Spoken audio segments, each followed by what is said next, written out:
Fala, torcida vascaína, Felipe Tiru de volta na área para falar de Fred Guarín, o novo reforço do Vasco anunciado aí no apagar das luzes. A gente hoje, sexta-feira, fecha a janela de transferências do futebol brasileiro, né?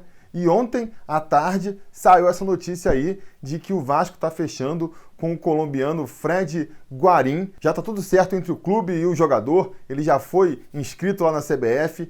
Tá faltando só os papéis chegarem lá da China para ele ser oficialmente anunciado, o que deve e tem que acontecer nessa sexta-feira. Mas quem então é Fred Guarín? É o jogador colombiano aí, meio-campista, de 33 anos, com passagens na seleção colombiana, já participou de 2 Copas do Mundo, se destacou no Porto, se destacou na Inter de Milão também e nos últimos 3 anos atuou no futebol chinês. Desde o meio do ano, quando encerrou o contrato dele com o clube chinês, ele está sem clube. A notícia que se tem é que ele foi procurado, inclusive, por vários clubes ao redor do mundo, clubes italianos, clubes franceses, teria sido procurado pelo Porto novamente, não fechou com nenhum desses, não fechou também com nenhum time sul-americano, né? Ele também chegou a ser procurado pelo River, pelo Boca. Nas últimas semanas saiu a notícia de que ele estaria fechando com o Flamengo, seria o substituto do Cuéllar lá no Flamengo, não fechou com o Flamengo também, e quando já parecia que ele ia ficar sem atuar novamente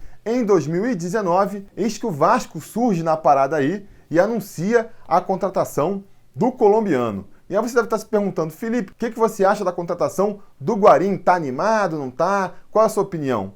A minha resposta é, eu não sei. Eu não sei o que sentir, não sei se eu fico empolgado ou fico preocupado, por um motivo muito simples. As informações, elas estão muito desencontradas ainda, né? A gente não sabe aí direito em que condições o Guarín está vindo, quanto que ele vai custar, quais são as condições físicas dele. E a gente precisa desses elementos para dizer, né, se foi uma boa aposta ou não. Mas vamos lá, vamos levantar aqui então as questões que tem em volta dessa contratação do Fred Guarín, e aí juntos, se Deus quiser, a gente chega numa conclusão no final desse vídeo, né? A primeira questão que se levanta aí relativo à contratação do Guarín é a questão financeira, né?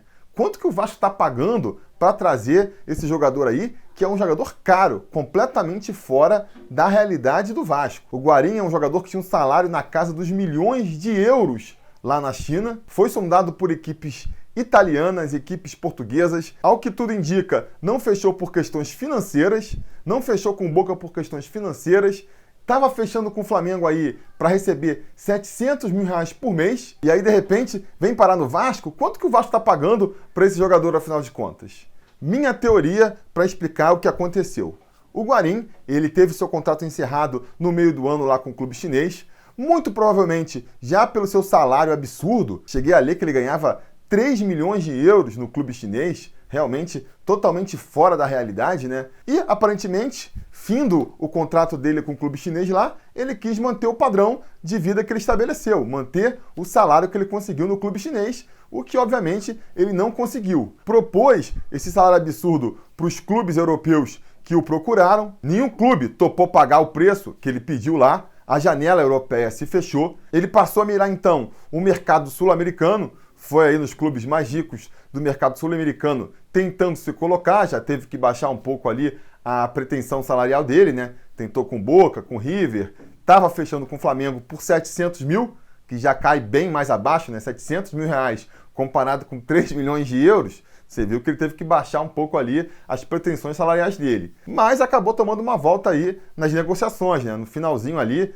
na segunda-feira agora, o presidente do Flamengo, ele veio a público falar que não ia fechar com o Guarín, porque não via ele em forma física suficiente para chegar jogando no Flamengo, e que então não ia contratar o Guarín. E aí, o Guarín estava terminando com o mico na mão, né? Ficou fazendo jogo duro, ficou recusando proposta de clube europeu para ganhar mais, não conseguiu fechar com o clube europeu, veio aqui para o mercado sul-americano, tentou com o Boca, tentou com o Flamengo, não estava conseguindo, estava se satisfazendo já com 700 mil que o Flamengo ofereceu, de repente o Flamengo dá para trás, e aí? Ele vai terminar sem clube nenhum. Queria ficar com 3 milhões, vai terminar sem nada, sem ganhar nada. E pior, né? Parando por 6 meses. Para um jogador de 33 anos, de repente você ficar 6 meses parado, você já estando ali na reta final da sua carreira, é sempre ruim, é sempre ruim. Nesse momento que eu acredito que chegou o Vasco ali, algum agente representando o Vasco, intermediando essa negociação, e falou: Guarim, para você não ficar parado, vem cá pro Vascão, a gente não vai poder pagar para você essa grana que você está querendo, mas a gente te dá aí um trocado e você vem aqui jogar no Vasco, né? Pelo menos você não vai ficar parado, porque a janela na Europa já fechou. Eu não sei como é que é a janela em outros países sul-americanos, mas já deve ter fechado também.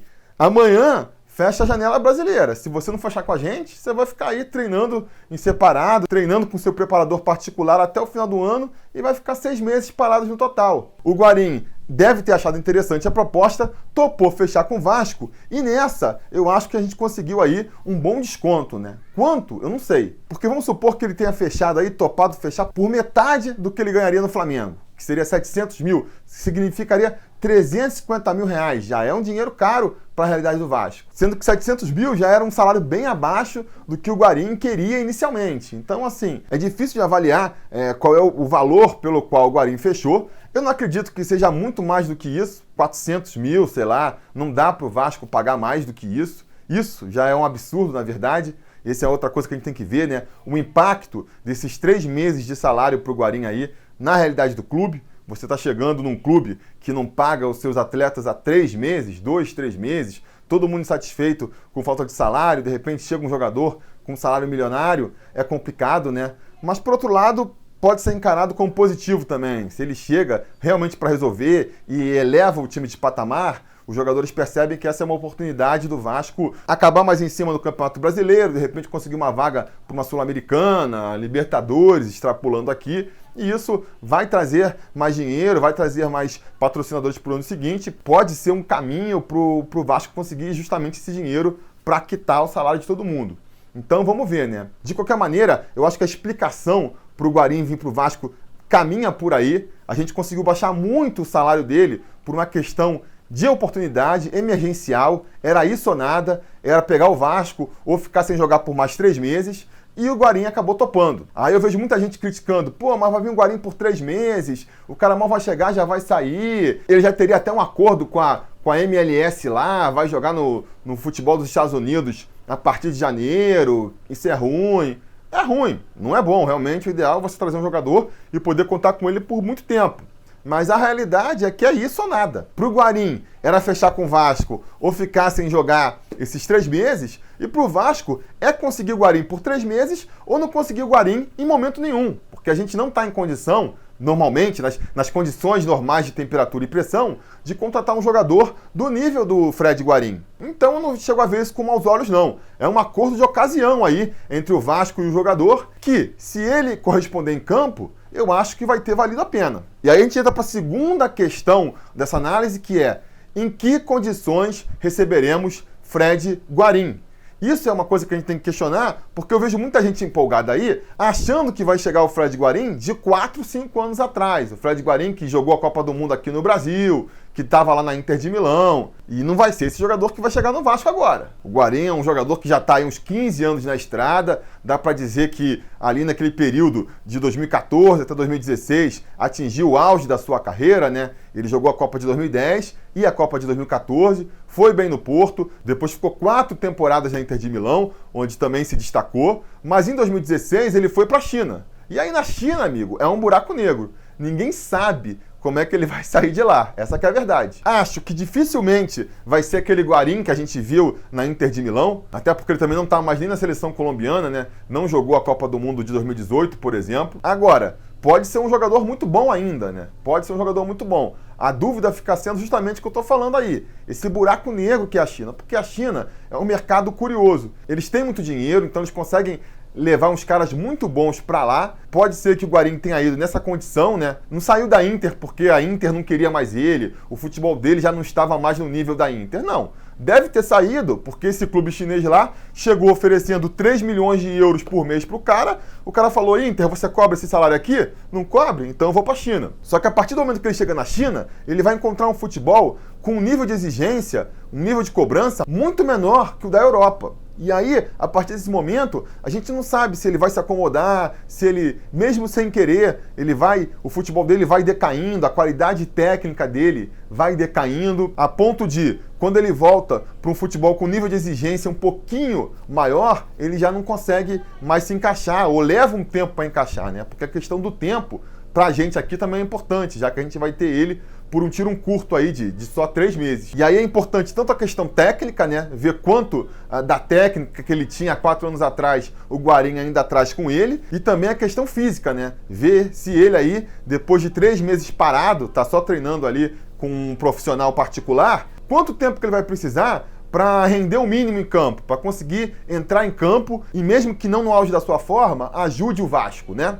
Porque foi essa questão, pelo que eu entendi, que fez o Flamengo recuar de contratar ele. Por que o Flamengo desistiu? Será que é porque ele está muito ruim? Ou será que é porque eles queriam um jogador que já entrasse encaixando no time? Eu acho que é mais o segundo caso, né? Eles deveriam querer um jogador que já entrasse em alta rotação, porque eles vão disputar a Libertadores, nem sei se dá para inscrever ele na Libertadores ainda, mas estão aí liderando o Campeonato Brasileiro. Então, ou você bota um cara ali que já vai se encaixar e já vai manter o nível do futebol que eles estão jogando, né? No mínimo manter o nível, ou então não vale a pena esperar um cara se preparar. Pode fazer sentido para eles, mas de repente para a realidade do Vasco já é o suficiente. Você bota o Fred Guarim ali naquele meio campo do Vasco, ele mesmo fora de forma, já dá um up na equipe, pelas características que ele tem e que batem muito com as carências do Vasco, né?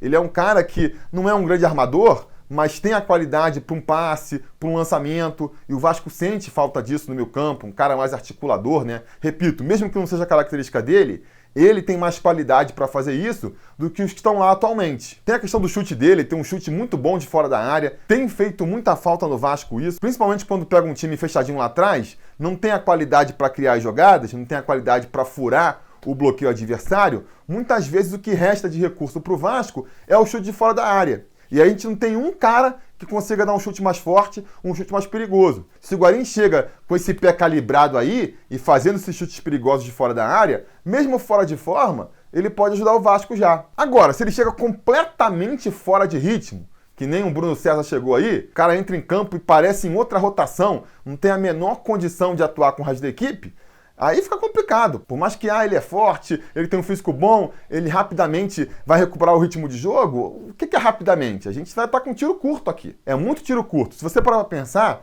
o Vasco tem mais 18 jogos na temporada aí. Um jogo vai ser agora no domingo, o outro já é no meio da semana, final de semana já tem outro. Quer dizer, a expectativa aí, nas melhores das hipóteses, é contar com o Guarim por uns 15 jogos. Se desses 15 jogos ele for demorar 10 para entrar em forma, aí já viram 5 jogos, aí tem contusão, tem suspensão, não vai servir. Ele tem que chegar, se não na ponta dos cascos, que isso eu acho que não vai acontecer, mas no mínimo com uma qualidade ali, com um preparo físico suficiente para entrar em campo e ajudar o Vasco de uma maneira ou de outra. Ele está nessa condição física? Qual é a condição física dele? Não sabemos exatamente. Então, amigos, é uma contratação aí cercada de mistérios, né? Não sabemos quanto estão pagando exatamente, não sabemos em que forma o Guarim vai chegar, mas apesar disso eu acho uma aposta válida, porque assim, é uma aposta no sentido de que é uma dúvida, não sabemos, vamos descobrir quando ele chegar. Mas pelo menos existe essa possibilidade, né? É diferente de outras contratações aí, tipo o Marquinho, o próprio Bruno César. O Bruno César, ele veio, a gente já sabia, cara. Pô, olha o histórico dele aí,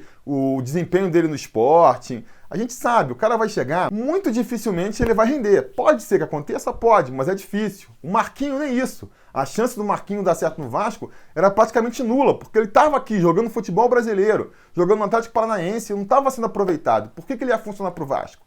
É muito difícil. O Guarim já é uma situação um pouco diferente, né? É um jogador bem acima do nível desses aí, né? Tava jogando em alto nível na Europa até sair, mas foi para esse buraco negro que é a China aí, a gente não sabe em que condições ele volta, né? E principalmente quanto tempo ele precisa para se recuperar. Na história recente do Vasco, a gente viu que contratar jogador da China não costuma ser uma boa. O Wagner veio fora de forma, ficou 2 anos, nunca recuperou a forma. O Muriqui chegou também completamente em outra rotação. O próprio Luiz Fabiano, que é um jogador mais talentoso aí, nível de seleção também, chegou no Vasco completamente avariado, tinha a questão da contusão, mas estava muito fora de forma também. A vantagem do Guarim em relação a esses outros é que tanto o Wagner, quanto o Muriqui, quanto o Luiz Fabiano, todos chegaram também contundidos, né? Voltando de lesões, parados porque estavam machucados. O Guarim, até onde eu sei, não tem essa questão de uma lesão física, é só fora de forma mesmo. Então deve estar chegando aí um passo à frente desses outros. Por outro lado, que nem eu falei aqui, o tempo é muito curto. O tempo é muito curto, são 15 jogos que a gente vai poder contar com ele aí mais ou menos. Ele tem que conseguir dar resposta rápido. Não dá para ficar insistindo, esperando que ele recupere o ritmo de jogo. Repito, ele pode estrear sem estar 100%, tudo bem. Mas no nível que ele estrear, se for 50, se for 40, se for 60, o nível que ele estreia no Vasco já tem que ser num nível em que ele consiga fazer a diferença, consiga mostrar a importância da sua classificação. Se ele entrar muito fora de ritmo, aí vai ter sido uma tentativa em vão. Mas como é uma tentativa que pode dar certo, que faz sentido, eu vou aprovar essa contratação pela ousadia. Eu acho que na situação em que o Vasco está, para você trazer um jogador para entrar e funcionar, um jogador que já tenha renome no mercado internacional, tem que ser assim. Tem que ser um ataque de oportunidade desses. Não dá para achar que o Vasco, na situação financeira que ele está, em condições normais de temperatura e pressão, vai conseguir trazer um jogador disputando ele com o Flamengo, com o Boca Juniors, com o time da Europa. Isso não dá. É só numa situação completamente peculiar como essa aí que vai se desenhar a oportunidade de ter um jogador desse. Não sei se vai dar certo, por todos os motivos que eu levantei aqui durante esse vídeo. Não sei se vai ser uma contratação que vai dar certo, mas eu aprovo ela porque eu acho que é uma tentativa válida. Acho que é uma tentativa válida de tentar aí dar um upgrade nesse time do Vasco, que sente falta desse quesito mais técnico, vai sentir ainda mais se o Thales for mesmo aí para a seleção sub-17, para o Mundial. E acho que pode ser muito bom, mesmo ficando só por 3 meses, se ele for capaz aí nesses 15 jogos de elevar o time, fazer o time subir algumas posições no Campeonato Brasileiro em relação ao que a gente terminaria sem ele. Se ele conseguir botar a gente aí numa Sul-Americana, ou melhor dos cenários, conseguir botar a gente numa Libertadores, por exemplo, já vai ter valido super a pena o investimento dele. A gente já começa o ano que vem um degrauzinho acima do que começaria se ele não tivesse vindo para o Vasco. Esse é o melhor dos cenários, né? O pior dos cenários é ele chegar aqui, não entrar em forma e acabar não sendo útil. Mas eu acho que nesse caso vale o teste. Pensando no lado técnico da coisa, tá? No lado esportivo. Na questão financeira, até por não saber exatamente os números envolvendo essa negociação ainda, não dá muito para comentar. Se o Vasco estiver empenhando o que não tem, estiver aumentando a sua dívida e daqui a 2, 3 anos a gente descobrir que está devendo mais não sei quantos milhões para mais um jogador, aí vai ter sido furada também, mas quero acreditar que o pessoal que está lá na frente do Vasco não vai cometer esse erro básico. Beleza, galera? Então essa é a minha impressão sobre o Fred Guarim. Não fico muito empolgado, que nem a maioria da torcida, mas também não desaprovo, estou aqui na expectativa, né? Quero que ele estreie logo para ver o que a gente pode esperar desse jogador. Vamos ver, né? Agora a expectativa, primeiro, é confirmar essa contratação e, em se confirmando, quando ele vai poder estrear. Espero que já na próxima semana aí, se não contra o Santos, no próximo jogo em São Januário, ele já possa estar envergando a nossa camisa Cruz Maltina aqui e mostrando no que ele pode ser útil para o Vascão ainda em 2019. Diga nos comentários a opinião de vocês sobre essa contratação. Não se esqueça também de curtir o vídeo, assinar o canal, ligar o sininho de notificações e a gente vai se falando. A realização desse vídeo só foi possível graças ao apoio inestimável dos conselheiros do Sobre Vasco. Ajude você também ao Sobre Vasco continuar no ar, se tornando um apoiador em apoia.se/Sobre Vasco ou sendo um membro do canal aqui no YouTube.